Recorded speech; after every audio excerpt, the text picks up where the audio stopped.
Hey folks, it's Ben. I'm here with another amazing, exciting video. We're back with our 1989 Ford Probe, 2.2 liter turbo intercharged, intercooled, whatever, 12 valve, awesome. We just replaced our master cylinder video, and so that'll be the video prior to this one. And I'm going to go ahead and link to it now, or I'm going to forget to link to it, but it's there. It'll be on the end anyway. So we have our new master cylinder and it's full of fluid, but we still feel like there's air in the system because there's probably, you know, air in the system. So what we're gonna do, plus the brake fluid in this car is old, so let's move it on through. So we're gonna do a proper bleed procedure. We're gonna go to all four wheels, starting at the farthest one away, which is that guy there. We just bought a vacuum pump to help do it that way. You know, we'll probably do it both ways just for fun, but this video will describe both. And then so we'll do this wheel, then that wheel, then this wheel, and then the driver's side front wheel. That's because you go from farthest to. And we'll keep topping it off, and hopefully we'll get a bunch of crap out of the system, and that'll be great. And our pedal will become amazingly stiff instead of the loosey-goosey thing it was. And we'll go from there. So step one for us would be to loosen the lug nuts on that rear wheel, get the up in the air, and hope our bleeder screws aren't frozen shut. Alrighty, so we're at the back of our car. Our reservoir is full in the front. We have our bleeder screw here. You'll know your brake caliper is installed correctly if it's on the upper side. That way any bubbles that are coming through the brake line will come up to this little compartment that's up here. We tracked it down to be approximately an 8mm on this particular one. And the way, of course, these work is as you loosen them, they'll let fluid through, and as you tighten them, they won't. So currently it's going to be super tight. How tight, I'm not sure, but I'm going to go ahead and put some of my favorite screw loose on here, which is a thread lubricant, penetrant, all that good stuff. And then I'm going to take my pump kit here, and I'm going to pretend to say I'm going to link to the video of the unpackaging of this. Long story short, it's a vacuum pump. So we have our hoses, which are amazingly clear. That's awesome. And our little containment suction thing. And I'm going to go ahead and put my wrench on. And then I'm going to put my hose on here that I can pull a vacuum with. So that's cool. And now, in theory, I should be able to crack the bleeder open, and it should start to pull, hopefully, this really nasty, disgusting brake fluid out.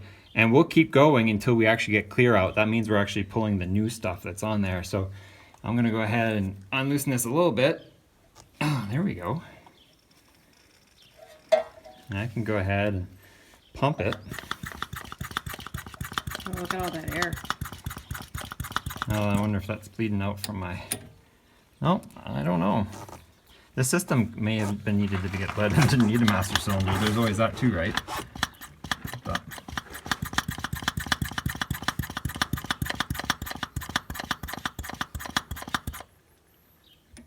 we're still slowly losing our vacuum.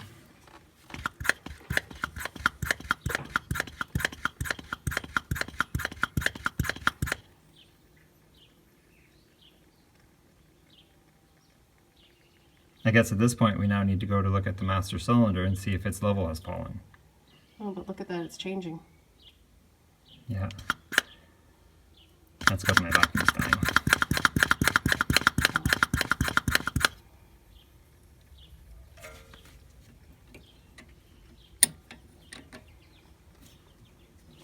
Let's put in some more. Too much and you start leaking through the bleeder.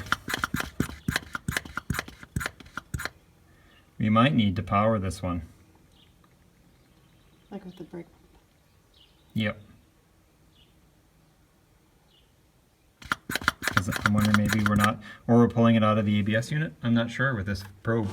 Okay. Okay, so you can stop. So at some point there we changed days. So long story short with the brake bleeding here is the vacuum pump traditionally works great. However, in this car, for some reason, whatever it may be, no matter how much vacuum I pull, the connection here on the bleeder isn't super duper great, or whatever, I can't suck the fluid through. So I actually have to have somebody pumping the pedal to get fluid flow. And so we've already got some of this nice nasty stuff through there. And the pedal, I'm told, is firming up as well, and that's a great thing to have. So let's pump it a couple more times. So I'll have my helper go ahead and do that. And so what we do is the bleeder valve is currently closed, and then I'll have the helper pump 3 times, and then hold their foot on the pedal. And then I'm going to release slightly, and fluid comes out. And then I stop and have her pump it 3 more times.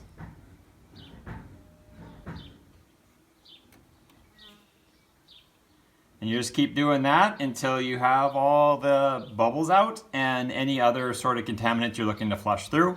Meanwhile, you got to keep an eye on the master cylinder reservoir to make sure that you're not running it empty, because you don't want to pump air in the system either. So we periodically go check and top that off, and keep doing it until you're happy with what's coming out. So that's how we'll do this one. We'll try the vacuum on the other side again.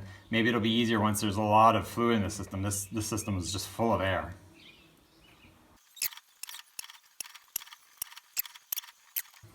So just make sure it's nice and tight. If you have a little rubber thing, put it back on there. That just keeps dirt and corrosion and all that fat stuff out of here. And this is what we ended up pulling out of it, which is fairly gross. And there's chunks in it, so that's gross. And we'll put this wheel on. We'll go back to the other side. Mission accomplished on the other side. Same issue. Couldn't pull vacuum. Definitely could pump it. Pumped it till the fluid is clear, which we know is new. We're going to move up to the passenger front. We'll record that one just for kicks. Yep. All right, so we're on our last wheel. We time-lapsed the front wheel. That went pretty well. Actually, we probably could have vacuumed it the whole way. The vacuum pump was able to pull on it enough to get where we wanted to be. But by doing the pedal, because I do have someone here to help, you can get a velocity and a flow rate that'll just blow bubbles out of everything. So we were able to get it solid. Our pedal is like 100%. But we'll do the front because we're doing them all, and I don't want a lingering bubble in here. So we got that on there. I'm going to pull a vacuum. Our cup is empty. Helps to have it stand up and down. And when you're just pulling fluid, it loses it very slowly. So hopefully this one will break open for me. There we go. And I'll just turn it till the gauge moves down a little bit. And you can see the fluid coming right out. And the fluid up here, it's still brown, so that's the old stuff. It'll get bubbly and then turn into the new stuff.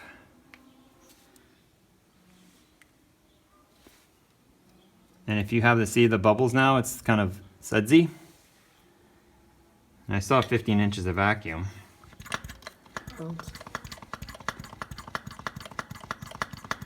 And then it should become clear.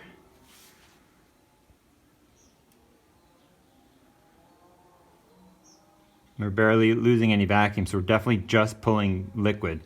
The big bubbles you see are just the air that's in the line.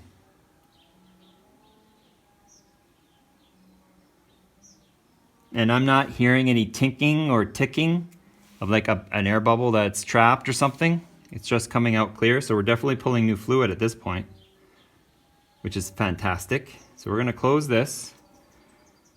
I'm gonna swipe the camera.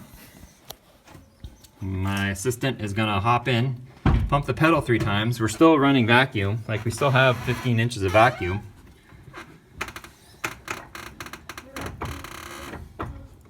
There's 3, and I'm gonna crack it.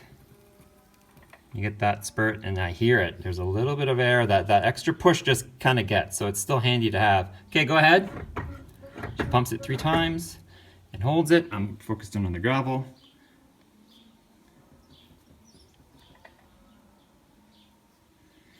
All right, one more time, please.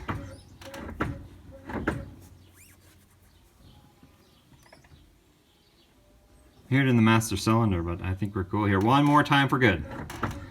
She's got lots of pedal now where we had no pedal before. There's a pop of a bubble, but I'm cool with that. So that's how you bleed the brake system on any car, really. This car has ABS. I'm not sure how it plays into things. It has its own reservoir, but it's not changing level, so maybe when it runs, I'm not sure. But we did the far corner and then worked our way in. So the fluid's been changed. We'll top it off again with new DOT3 fluid. And that's how you bleed the brakes, and that's how we use our cool tool if you're watching there, and I take some clips from that. If you have any questions, leave them. Comments, leave them. Subscribe to my channel, Turbo231, for more exciting, awesome videos on this Ford Probe and other awesome GM videos.